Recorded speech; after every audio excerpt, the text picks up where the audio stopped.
ॾिसी रहिया आहियो सिंध ग्रीन न्यूज़। मां आहियां गुलज़ार मंचांडियो। ख़बरुनि जो सिलसिलो जारी आहे। हाणे ख़बरूं शामिल कंदासीं।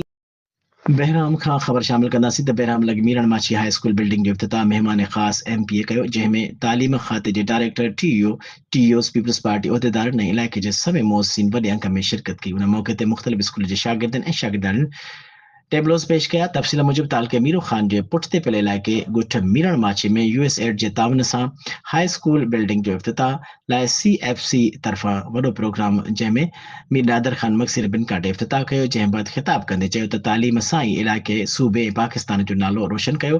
वालिदेन खे गुज़ारिश कई त पेट खे बुखियो रखी बि पंहिंजे ॿारनि खे तालीम ॾियारियो ऐं जेकी तव्हांजो नालो रोशन कंदा। हुन वधीक चयो त तालीम जी नेमत खां फ़ाइदो वठो।